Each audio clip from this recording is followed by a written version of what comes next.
নমস্কার বন্ধুরা, তোমরা দেখছো কুন্তল মণ্ডল অল এডুকেশন টিচিং। আজকের এই ভিডিওতে আলোচনা করব একাদশ শ্রেণীর ছায়া রাষ্ট্রবিজ্ঞান টেক্সট বইয়ের পঞ্চম অধ্যায়ের অনুশীলনী প্রশ্ন ও উত্তর। আগের ভিডিওতে তোমরা দেখে নেবে 1 থেকে 4th অধ্যায়ের করে দিয়েছি। আজ করব ইউনিট 5-এরটা। তো চলো শুরু করা যাক। ইউনিট 5-এ দেখা আছে ভারতীয় সংবিধান রচনা এবং তার দর্শন। 1 নম্বরের কোশ্চেনটা দেখো, বলা আছে ব্রিটেনে মহাসনদ রচিত হয়েছিল। তোমরা এটা করবে অপশন এরটা 1215 সালে। দুইটা আছে ব্রিটেনে অধিকারের বিল রচিত হয়েছিল। তোমরা দুইটা করবে অপশন বি এরটা 1689 সালে। তিনেরটা দেখো ব্রিটেনে পার্লামেন্ট আইন প্রণীত হয়েছিল। তোমরা তিনেরটা করবে অপশন সি 1911 সালে। চারটা দেখো গণপরিষদ হলো জনসাধারণের নির্বাচিত প্রতিনিধিদের নিয়ে গঠিত এমন একটি সংস্থা যা দেশের সংবিধান রচনা করে। গণপরিষদের এরূপ সংকীর্ণ সংজ্ঞার বিরোধী ছিলেন। তোমরা এটা করবে অপশন বি নেহরু।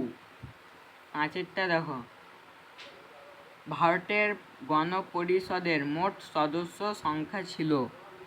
এটা করবে অপশন বি এরটা 389। ছয়েরটা দেখো গণপরিষদের অস্থায়ী সভাপতি ছিলেন। তোমরা ছয়েরটা করবে অপশন বি এরটা করবে সচ্চিদানন্দ সিংহ। সাতেরটা দেখো কি বলেছে, গণপরিষদের স্থায়ী সভাপতি অর্থাৎ চেয়ারম্যান ছিলেন। তোমরা এটা করবে অপশন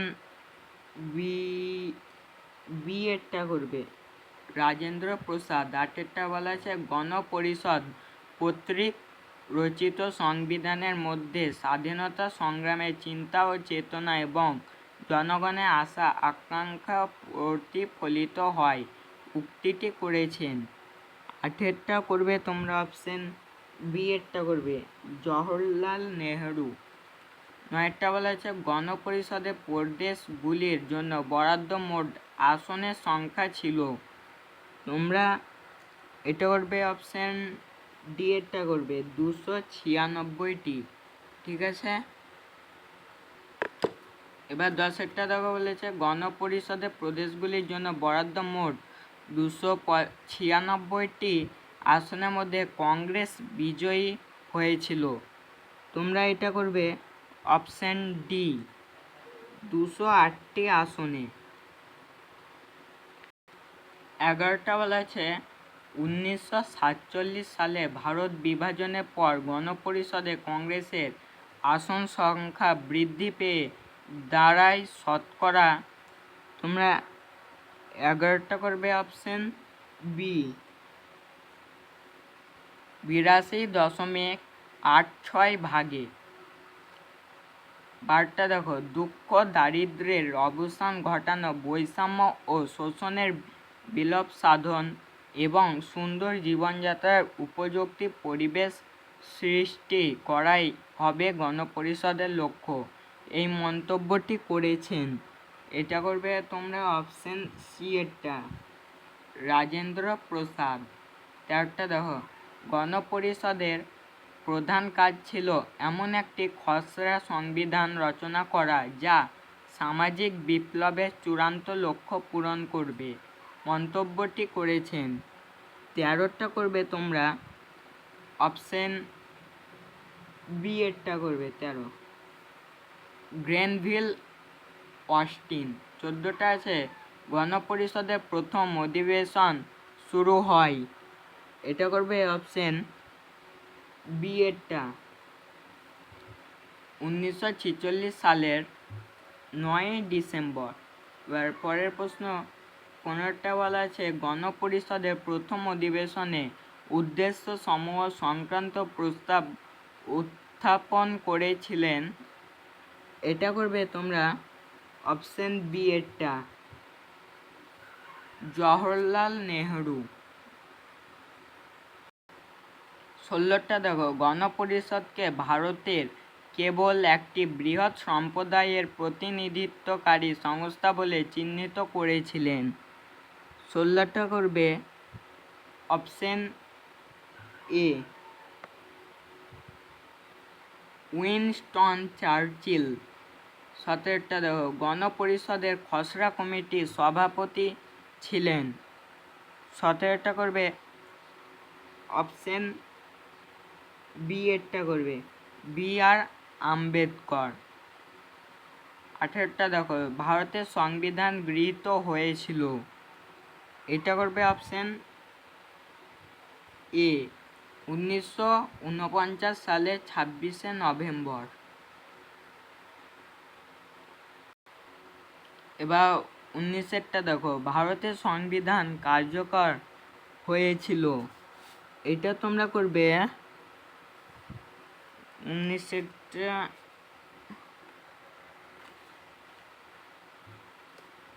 এখানে দেওয়া নাই,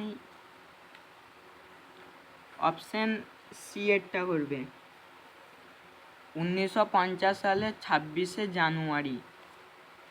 20টা দেখো, খসড়া কমিটি কর্তৃক রচিত সংবিধানের মধ্যে সর্বমোট ধারা এবং তফসিলের সংখ্যা ছিল যথাক্রমে। 20টা করবে অপশন এ করবে 315টি এবং 13টি। 21টা দেখো, খসড়া কমিটি অর্থাৎ ড্রাফটিং কমিটিকে পরিহাস করে একটি ড্রিফটিং কমিটি বলে অভিহিত করেছিলেন। এটা করবে অপশন ডি, নাজির উদ্দিন আহমদ। 22টা দেখো, গণপরিষদকে হিন্দুদের একটি সংস্থা বলে বর্ণনা করেছিলেন। এটা করবে তোমরা অপশন বি করবে ভাইকাউন্ট সাইমন। 23টা দেখো, গণপরিষদকে আইনজীবীদের স্বর্গ বলে বর্ণনা করেছিলেন। এটা করবে তোমরা অপশন ডি করবে আইভর জেনিংস।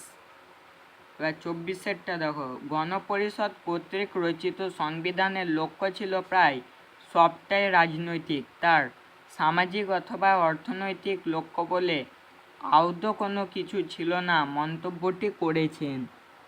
এটা করবে অপশন বি বেটি সাহ। 25টা আছে, গণপরিষদ ছিল কংগ্রেস এবং কংগ্রেসই ছিল ভারত একথা বলেছিলেন।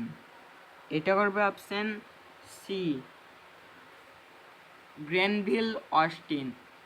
এবার 26টা দেখো কি বলেছে, গণপরিষদের গঠন ও সংবিধান রচনার ক্ষেত্রে নেহরু, প্যাটেল, রাজেন্দ্র প্রসাদ ও আজাদ বিশেষভাবে ক্রিয়াশীল ছিলেন বলে এই গোষ্ঠীর প্রাধান্যকে কংগ্রেস অলিগার্কি বলে অভিহিত করেছেন। তোমরা 26টা করবে অপশন এ করবে গ্রেনভিল অস্টিন। 27টা দেখো, কংগ্রেস কখনোই গান্ধীবাদী ছিল না এই মন্তব্য করেছিলেন। এইটা করবে তোমরা অপশন সি এরটা করবে গ্রেনভিল অস্টিন।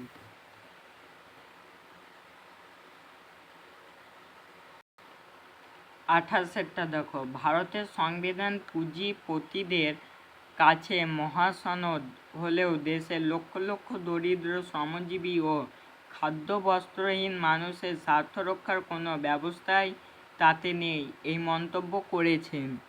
এটা করবে অপশন বি দামোদর স্বরূপ শেঠ বা 29 দেখো, যেসব মূলনীতি বা আদর্শের ভিত্তিতে সংবিধান রচনা করা হয়েছিল তা প্রস্তাবনার মধ্যে যথেষ্ট পরিমাণে সুসংবদ্ধ অবস্থায় বর্তমান রয়েছে, এই মন্তব্যটি করেছেন।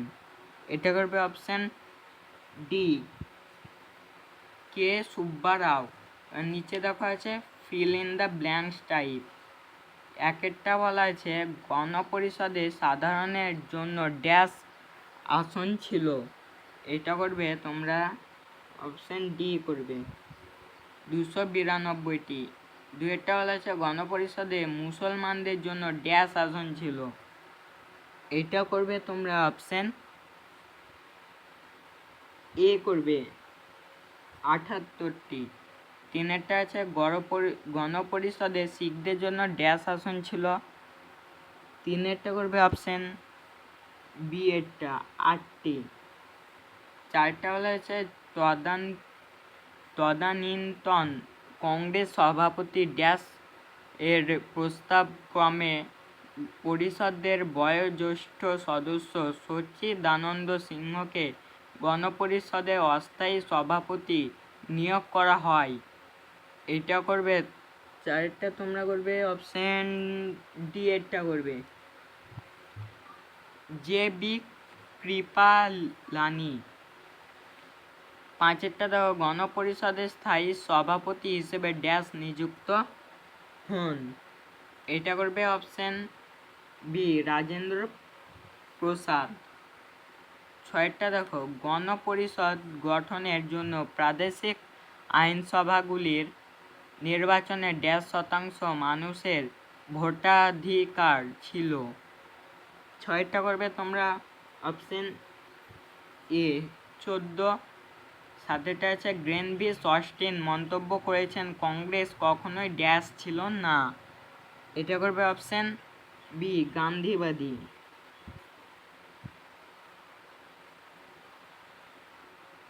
এবার নিচে দেখা আছে ট্রু অ্যান্ড ফলস বিবৃতি। আমি আর এইগুলো কোশ্চেন করছি না, ডাইরেক্ট উত্তর দেখিয়ে দিচ্ছি, তোমরা করে নেবে।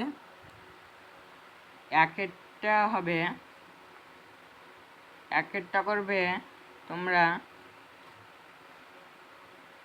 অপশান সি করবে একটা, ঠিক আছে। আর দুইয়েরটা তোমরা করবে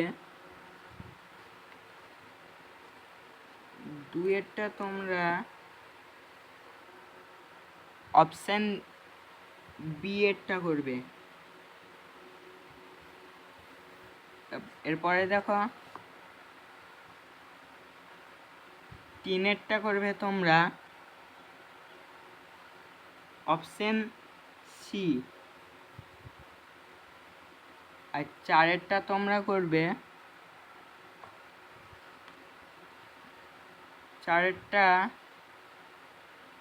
অপশান ডি করবে, আর পাঁচেরটা তোমরা করবে অপশান এ, ঠিক আছে। এবার নিচে দেখা আছে কলাম ম্যাচিং টাইপ।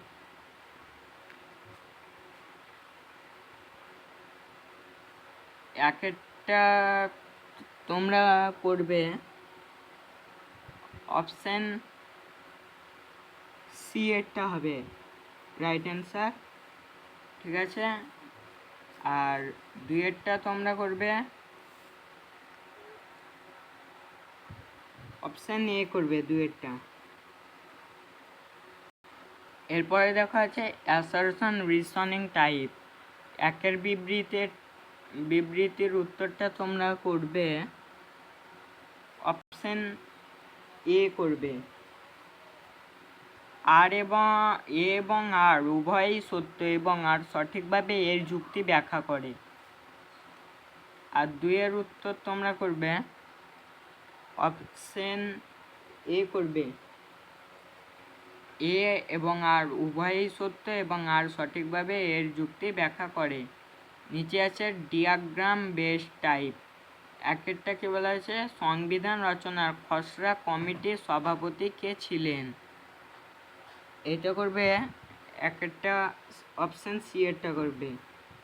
ছবিটা কার বলো তো? এটা হবে, এই ছবিটা হবে ডক্টর বি আর আম্বেদকর। এবার নেক্সট দুয়েরটা দেখো কি বলেছে, ছবি দেওয়া আছে। এবার বলেছে পাশের ছবিটি ভালোভাবে দেখো এবং বলো নিচের বিকল্পগুলির মধ্যে কোনটি ভারতীয় সংবিধানের প্রস্তাবনায় অনুলিখিত। তো তোমরা এটা করবে অপশন সি এরটা করবে, যুক্তরাষ্ট্রীয়। তো আমাদের এই চ্যাপ্টারের সব কোশ্চেন হয়ে গেল উত্তর। আবার পরের ভিডিওতে দেখা হবে। তোমাদের ভিডিওটি কেমন লেগেছে অবশ্যই কমেন্টে জানাও। আর যদি আমার কোনো ভুল হয়ে থাকে, তোমাদের সন্দেহ মনে হয়, তাও কমেন্টে অবশ্যই জানাও। সাবস্ক্রাইব করো, লাইক করো, ধন্যবাদ।